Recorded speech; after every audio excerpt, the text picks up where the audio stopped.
welcome to another episode of Let's Make It. It is Monday night, and it is time for Let's Make It. And this week, we've been gone for a couple weeks. I had a family issue one week, then Bob had a family issue the next week. And tonight's not going to be an overly exciting night either. We've been both really busy. Bob does have something, I have a project, and based on what he's going to do, I tried bringing some of mine in that I'm working on as well. But when I got home and plugged it in to go bring it in here, it didn't work. So I'll show you what I'm working on, and it might work later on. I don't know. But I'll talk about that a little bit as well. Plus, I have a Hexacopter sitting here next to me. We're going to talk about that a little bit during the show as well. It's been really busy around here recently. I've been tearing apart the studio. Actually, this room is put back together for the most part. All the new lights are up. New speakers are all hung. You can't see what's in front of me. Sometime I'll have to do a studio tour and show you, but now this wall in front of me has a bunch more stuff in it. We changed the green screen wall around a little bit so we have more of it because we're starting to use that a little bit more. I decided I was out of space in my what I call my workbench, which is basically two desks put together with a shelf and everything on it, but I ran out of space because all the stuff I've been working on. So I moved it out of the room next door here, took it out to another room. I'm actually going to build on an electronic workbench, and I'm going to record that, and I'll be part of our Let's Make It show. It's kind of related, so I figured it'd be interesting. I'm not really good with woodworking though, so it'll be interesting to see how that really works out. What Bob, when he shows up here, is going to talk about tonight is a touchscreen thing he's been playing with. So I'm going to show you some things that I've been playing with. I have 3 different ones I've been working on.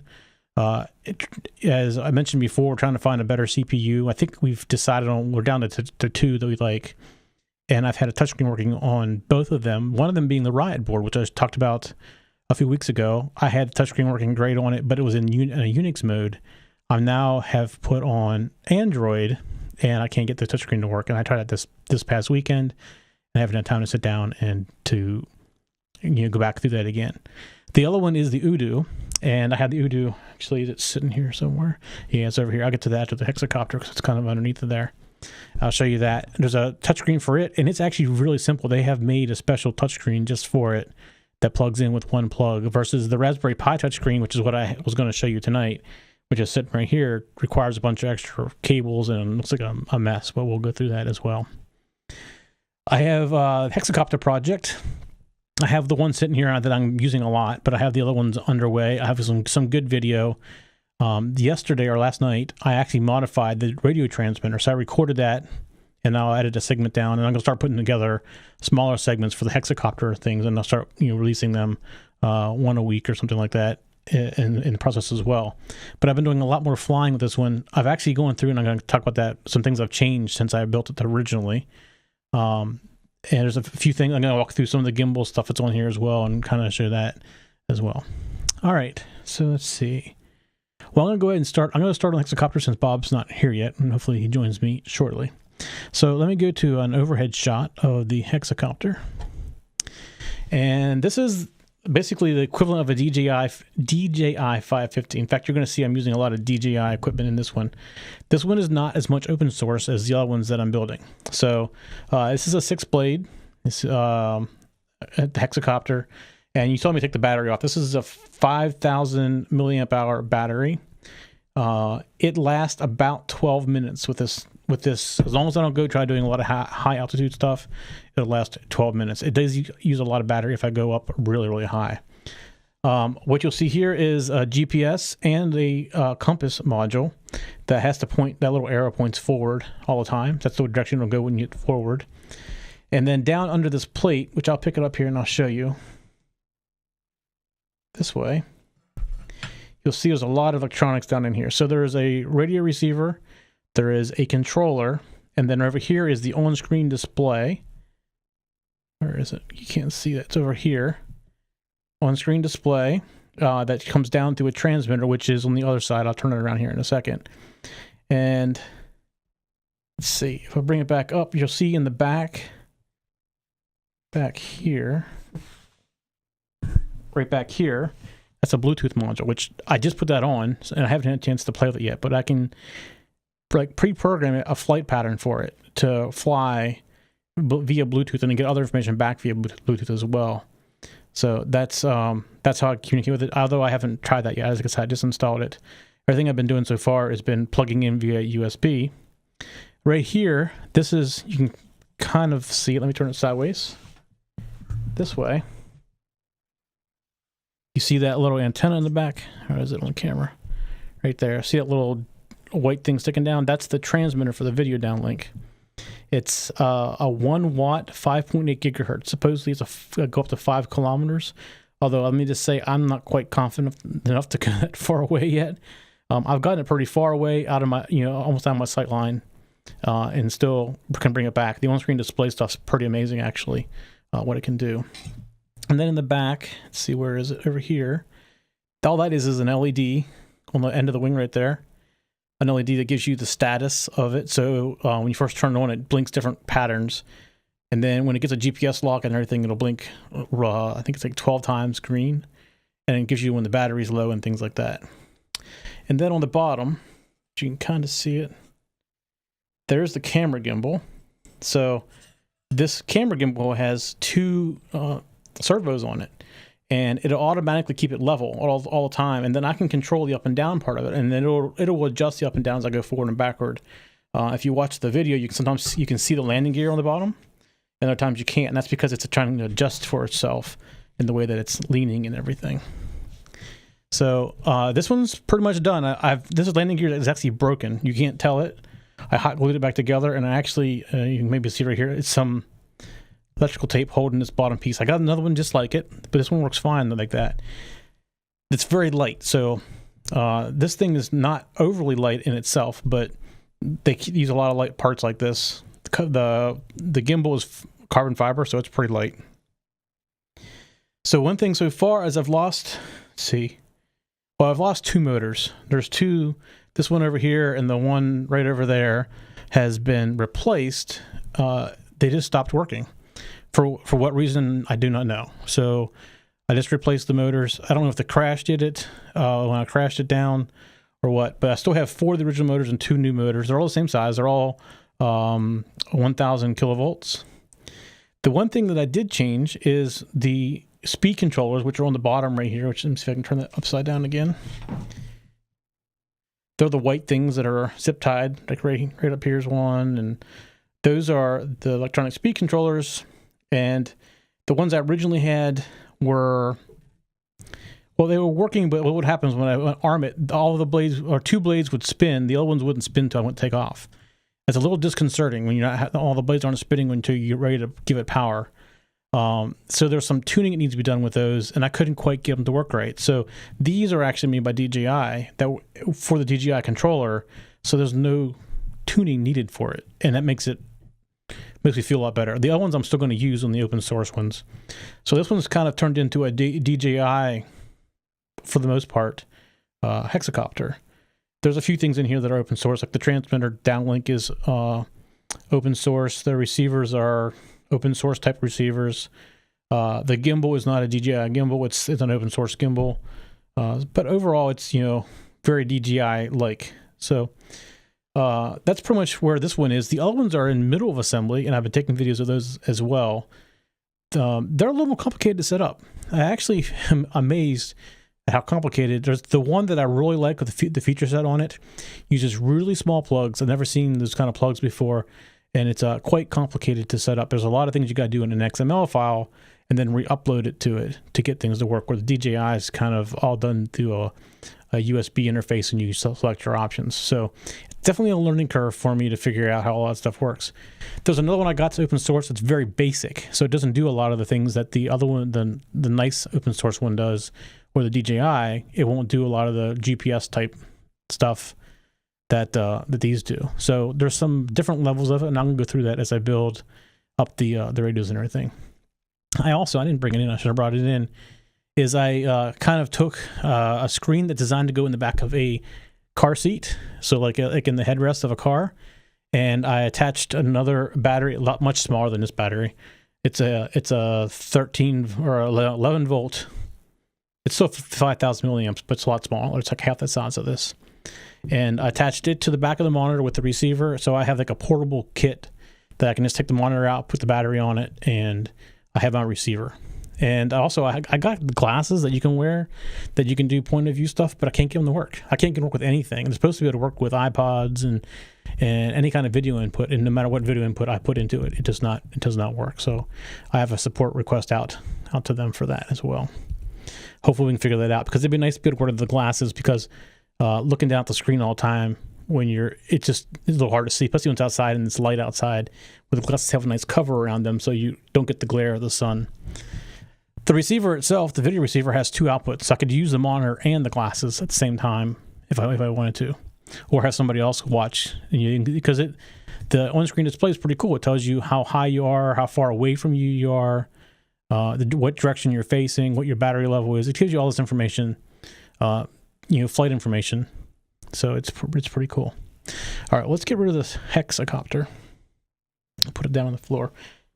If you follow me on Twitter, you keep probably seeing videos pop up from Hexacopter. That's just me playing with them. And now I'm starting to do a lot more of it, outside the house here too. So my new neighbor is building a house, and she doesn't live close here. So I've been flying over it every day when they're done doing certain kind of work, and that way we have like a video history of it. That's pretty cool too. All right, so let me show you the Udoo, which this is we showed you the Udoo before, but I now have a touchscreen on it, which works really cool. This is the Udoo, and it basically is a dual CPU, so the same chip that the Arduino Dumel, I can't even say the word Duelmo or whatever it is. It has that chip in it, and then it also has a 4-core AMR chip. So, and they communicate via serial interface to each other. So basically, you can run one, and this can also run either Unix or it can run Android. And I'm really leaning towards Android for a couple of reasons. As the more I've been playing with the Riot board, Android. First of all, Android is pretty easy to develop for. There's tools all over the place for those. But the other thing that's great about Android is it has some service stuff in it. So you can set up a service in Android and say, this has to run in the background all the time. And there's no thinking about it. You just, when you write the program, you say it's a service, and Android handles all that for you. There's no going into the cron tab or putting things in hit.d. It just does it for you. So the disadvantage that I'm running up against with Android is it's much more difficult, at least on the Riot board, to communicate via I2C. Now on this board, that isn't the case, because the I2C is handled by the Arduino or the Amtel chip, the same chip that's in the Arduino. So I can just send a command from Android over, and then this chip will handle everything as it is now. So all the code that I currently have that I can do I2C stuff with will work fine in here. I just got to do a library for the communication instead of rewriting everything like I'm going to have to on the Riot board. But the Riot board is really nice. I'm really liking it. When I went with the touchscreen that I had for it, it was really slick. You go into like the X windows and you could do a lot of things, real quick in there. It was great. But when I went over to Android, I lost the touchscreen. I can't figure out what's going on. So anyways, this is a single cable going to this monitor, which is a touchscreen monitor. So it's very easy to interface. The board on the back and the board on here, they just fit together with one plug. Versus, here's a Raspberry Pi with a touchscreen. Let me get that. All right, so this is a Raspberry Pi touchscreen. I took the Raspberry Pi off. It's sitting on my desk. But so you have the monitor, and you have the touchscreen overlay on it. Here's the 4-wire interface to the touchscreen, which goes to this USB adapter, which plugs into the Raspberry Pi for input. And then here you have the LVDS cable, which plugs into this, which takes input from either the computer, HDMI, and there's two other AV1, AV2s right here. This is actually AV1, but AV1 and AV2 are both on here. So you have all this stuff to connect up. Then you still have the Raspberry Pi on top of that. So you can see it's a mess to get connected. This is also the same one I've been using with the Riot board, because I just took the same plug into the Riot board and plugged in the HDMI right here, and it started working right away in Unix. So it worked real easy when doing things in Unix. It was great. But then when I decided to go to Android, I started running into a problem. So I haven't quite figured that out yet. When I came home tonight, I got home late. I told Bob I'd be getting home kind of late. And I went and grabbed this with the Raspberry Pi on it. The Raspberry Pi came up fine, no problem, but I couldn't touch the screen, which I don't know what I did wrong because I've been transferring it back and forth between the Riot board and it. So somewhere I messed something up. I don't know if I put these plugs on backwards or whatever, but I didn't have time to debug it before I came in here. Oh, and I didn't bring in the Raspberry Pi Model B, whatever the new one is. I actually have that. It's not a lot different. I can't tell you difference in speed. There may be a little bit difference, but it's not noticeable. The thing that's noticeable is the additional pins and the different layout of all the plugs. And there's 2 additional USBs, which is great because what I've been doing with this is plugging this into one, and then I generally have to have a keyboard to log in to the Raspberry Pi, so I took the other port, and I have no other ports at that point. So the new one has 4, which is great. It's other than that, and the fact that it has more GPIO pins and a smaller memory card, not smaller in size, but smaller physically in size, is the biggest difference. If you don't have a need to have the more pins, then there's no reason to buy a B at this point. And I don't know if you can still even get the old Raspberry Pis. If you can, probably get them a bit cheaper, which would be good. All right, so I'm running out of things, and Bob isn't here. And I just realized I mentioned about tearing the studio apart behind me, and my screens aren't up because I haven't finished that part of it yet. So let's do a little try something here. If you want, we can take phone calls now. And we've been talking about trying on this show, but if you want to call in, you call into 877-213-8382, and we can take your call. I should have put that on the bottom of my screen down here. So it's 877-213-8382, and then we can put you live on the air. Probably should mention that in the very, very beginning. So I also want to thank the folks at LMN Radio in Crofton, West Virginia. We're now on... hang on. But I just got a thing from Bob saying he didn't have power. So we will be Bobless tonight, it sounds like. Anyways, we appreciate the people out at WLMN Radio for putting us on their network. Our shows re-air, I can't remember, I think it's Thursday night on the WLMN Radio TV network. And I can't remember what the day is they re-air our audio. Of course, in our case, the video is always going to be a little bit better because we're a pretty visual show as it goes along. The other thing I want to bring up is if you have products you'd like us to try, we're trying to get more emails and questions, but that's also, they're kind of changing and slowing down in some ways, and more questions are things about old shows. So if you have ideas for new shows, things you want us to work on, or projects you want us to build, let us know. I have a bunch of projects kind of up in the air right now, Hexacopter being one of them. The desk I'm going to, or the workbench put together, I'm going to do that. I have a GPS-based NTP server that runs on an Arduino. So that's coming up as well. It's sitting on my desk, and I probably could have shown it tonight, but I wasn't quite sure I was ready to do that yet. So maybe I'll do that next week. So anyways, any ideas you have for shows, please let us know. Any questions you have, please let us know. We definitely appreciate the emails.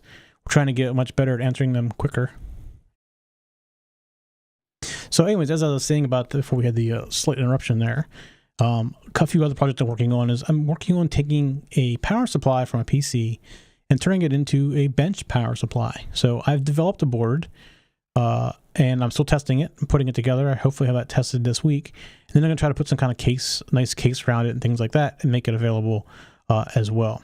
So that's another project that's coming up. The other thing I'm going to do a reflow controller. So I purchased a reflow controller off of, I believe it was Kickstarter or Indiegogo, one of those two, and I got it, and it functions as it said. There's a few little bugs in it, like after you run through one reflow, you have to hit reset the whole process to do the next one. You just can't hit go again. So it's a little bit of a pain from that point of view. The other thing is there's no way to mount it to anything. There's no holes, so no way to put it on a board. So it just sits on top of the table and it just slides around. So it's not a very nice reflow controller. So I have put together one of those. I had the boards. I got all the parts in it just this past Friday night, I guess it was. and I'm going to start testing that. And I got an oven. I'm going to go through the whole process of building a reflow controller as well. So that's another project that's in the works. So I have a lot of video projects. I'm kind of doing them in segments. So as I work on a project, I record that, and then going forward, I'll be able to play that back. Instead of just bringing it in here and showing you what it does, I'll show you the process of putting it together as well. So I'm kind of expanding that out that way. All right, so we're going to be Bobless since he doesn't have power. So I believe our show is just about over for tonight. Very short show. Sorry about that. And next week we'll be back with something new. Like I said, you got a project or question you want us to talk about, let us know. And we'll do the live call-in next week as well, since we had some problems tonight with streams dropping and everything. We'll have to retry that again next week. So anyways, everybody have a great week, and we'll see you next Monday night. For show notes for this show, contacts, and more, go to the techzen.tv website, where you can get show notes for all of our shows. We love to hear from our viewers and listeners. We have an email, a Twitter, and a phone number where you can contact us for each show. For details, visit the techzen.tv website and get the show details. You can also make a video and upload it somewhere like YouTube or Vimeo, and then just send us a link. You never know, you may see your video in a future show. You can get all of our shows delivered automatically to your favorite device by going to your favorite podcast website like iTunes and subscribing. Each of our shows also has a YouTube channel you can subscribe to get regular updates. Our shows are also available on most internet radio networks like Stitcher and TuneIn Radio. You can also watch and listen to our shows on Xbox, TiVo, and Roku. You can even find us on your Zune.